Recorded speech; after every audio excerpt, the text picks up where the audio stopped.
Today we will discuss relation and functions chapter second of 11th class।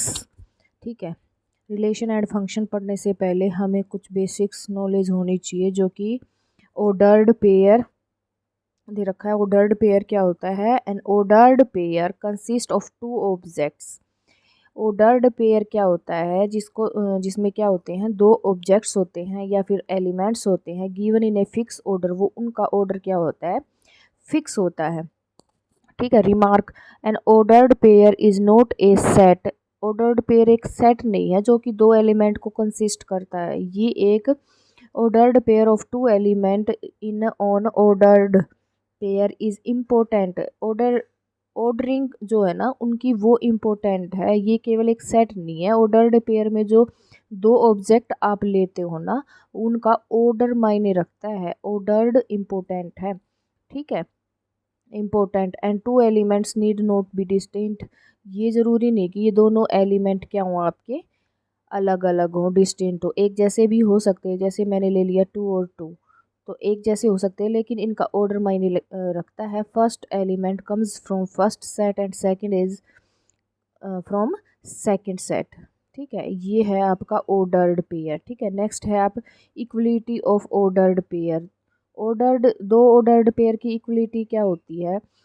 मान लीजिए आपने दो ऑर्डर्ड पेयर ले लिए। एक पेयर ले लिया x1 एंड y1 और एक ले लिया आपने x2 एंड y2। ये दोनों पेयर इक्वल कब होंगे? जब x1 first element is equal to first element of second set and second is y1 is equal to y2।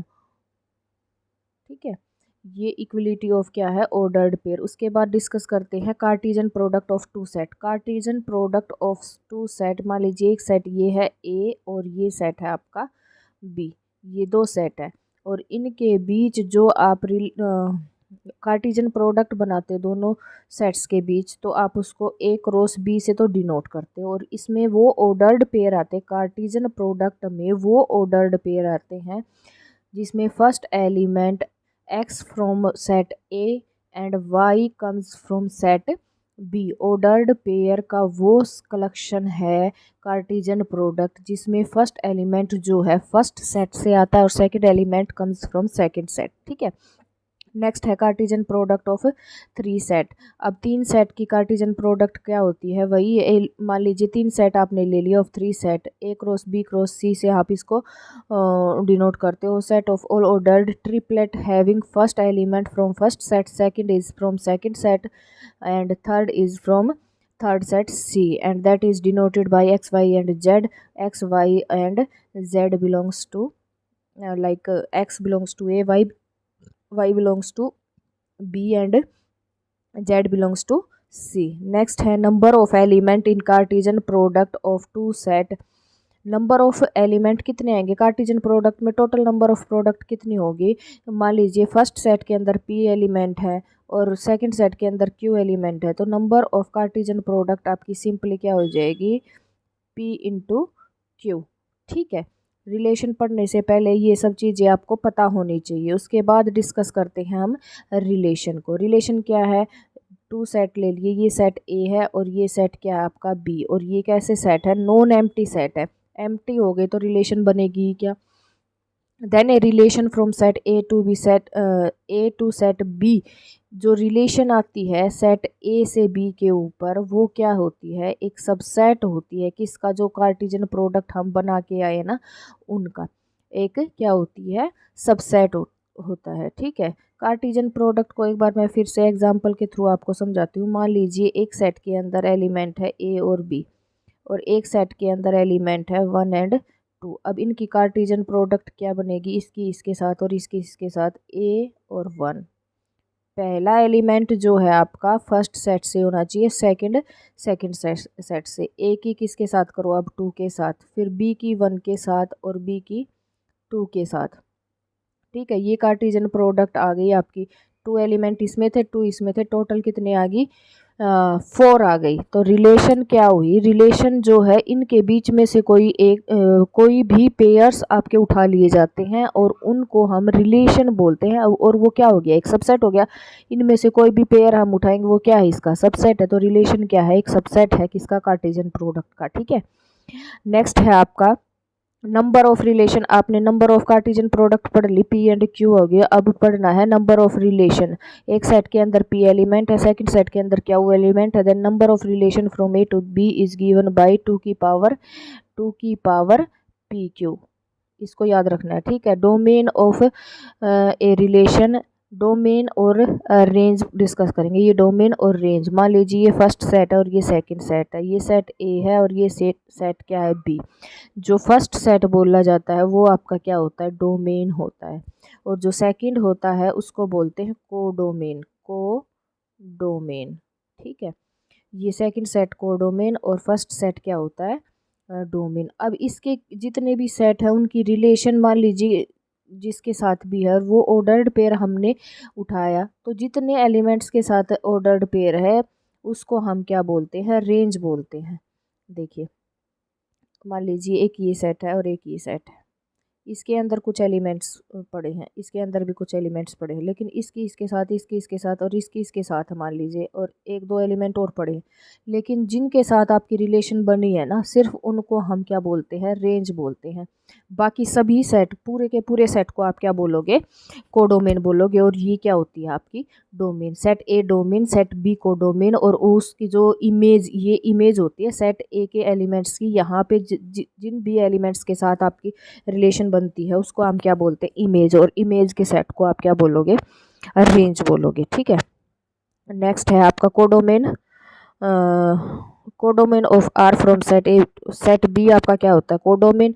तो रेंज क्या होगी, range is the subset of B codomain. ये पूरा का पूरा तो सेट क्या है, कोडोमेन, और उसके अंदर जो रेंज आती है वो आपकी क्या होगी, सबसेट होगी इसका। तो ये इसका रेंज क्या है, कोडोमेन का सबसेट है। बाहर वाला क्या है, कोडोमेन, और अंदर जितने भी एलिमेंट्स के साथ आपकी रिलेशन बनी है उसको हम बोलेंगे range. Relation an a set,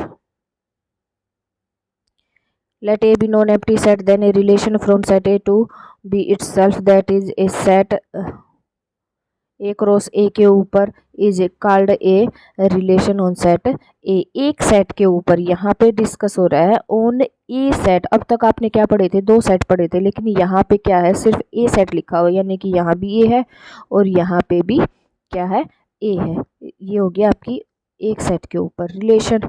inverse of a relation, inverse क्या होती है, मान लीजिए ये एक सेट है ए, ये सेट है बी। यहाँ से जब आप रिलेशन सेकंड सेट पे करते हो तो ये तो बोली जाती है आपकी क्या, रेंज, और ये डोमेन बोली जाती है। लेकिन जब इसके एलिमेंट्स की यहाँ पे रिलेशन अगर रिवर्स में करते हो तो वो बोली जाती है आपकी इनवर्स ऑफ ए रिलेशन। मान लीजिए रिलेशन जब आप डायरेक्ट ऐसे निकालते हो ए टू बी, तो आपके मान लीजिए एलिमेंट्स ऐसे आते हैं, A B, A comes from set A और बी फ्रॉम बी। लेकिन जब आप इसका इन्वर्स निकालोगे ना, इन्वर्स, इन्वर्स ऐसे डिनोट किया जाता है, और जब आप इसका इन्वर्स निकालोगे रिलेशन का इन्वर्स ऐसे डिनोट किया, तो ये ऑर्डर्ड पेयर जो है चेंज हो जाएगा और ये बी से ए पे आ जाएगा।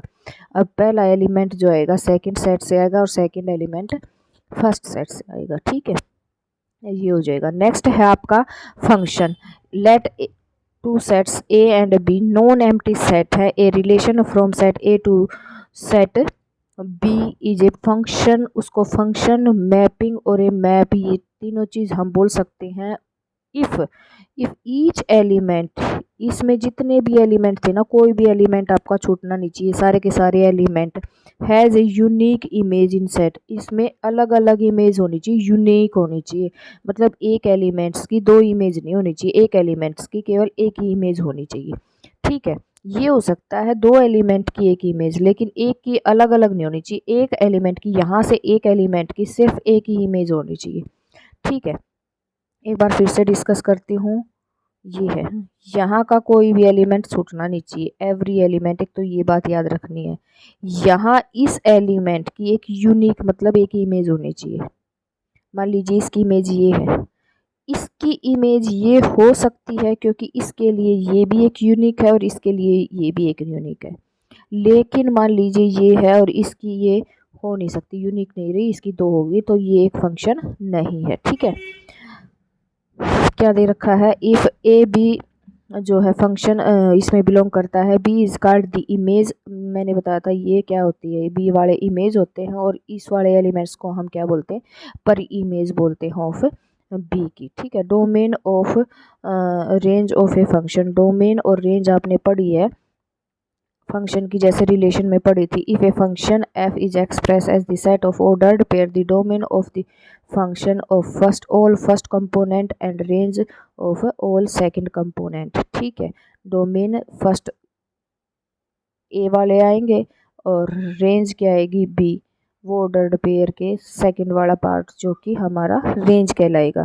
नंबर ऑफ फंक्शन देखो, नंबर ऑफ फंक्शन क्या होता है, let A and B be two non empty and finite set such that, finite set है, ध्यान रखना, इनफाइनाइट सेट का तो आप निकाल ही नहीं पाओगे। फाइनाइट सेट, इसमें पी एलिमेंट है और इसमें क्या है, क्यू एलिमेंट, तो क्या होएगा आपका टोटल फंक्शन क्या बनेंगे, क्यू की पावर पी। अगर रिलेशन बनाते हो तो टू की पावर पी क्यू, अगर ऑर्डर्ड पेयर बनाते हो तो पी इंटू में क्यू। आपको टोटल ये पता चल गया। अब आता है real valued function, real valued function, real मतलब रियल नंबर पे फंक्शन जब वर्क करता है। ए फंक्शन सेट ए से बी पे is called real valued function if B is a, B जो है codomain, B is a subset of R, मतलब ये आर का सबसेट होना चाहिए, बी सेट आर का क्या होना चाहिए, सबसेट होना चाहिए। नेक्स्ट है आपका आइडेंटिटी फंक्शन, ये चीज़ें हम चलो एक दो करवा देती हूँ। आइडेंटिटी फंक्शन क्या है, फंक्शन आर से लेके आर पे, रियल नंबर से रियल नंबर पे वो फंक्शन वो एक्स लेने हैं for all real number of x. Domain क्या होगी आपकी, रियल नंबर आर पे और रेंज क्या है आपकी आर, तो डोमेन एंड रेंज क्या होगी आपकी R and R. F x identity यानी कि ऐसा फंक्शन जो उस पे लगे तो सेम वैल्यू देता है, यानी एक्स पे ये फंक्शन अप्लाई किया तो आपकी वैल्यू क्या आई, एक्स ही आती है। तो आपका ग्राफ क्या बनेगा, इस टाइप से कुछ ग्राफ बनेगा जब आपका फंक्शन क्या है, आइडेंटिटी। देखो आइडेंटिटी दिखाई दे रहा है यहाँ पे, एक्स जब फंक्शन एक्स के ऊपर लगता है तो एक्स ही वैल्यू आपकी अगर आती है तो वो आइडेंटिटी फंक्शन है। और ये एक लीनियर ऐसे इसका क्या बनेगा, ग्राफ बनेगा। ठीक है, कांस्टेंट फंक्शन क्या है, कांस्टेंट फंक्शन रियल नंबर से रियल नंबर के ऊपर गिवन बाय, यहाँ पे मान ले कोई कांस्टेंट वैल्यू है for x belongs to R, तो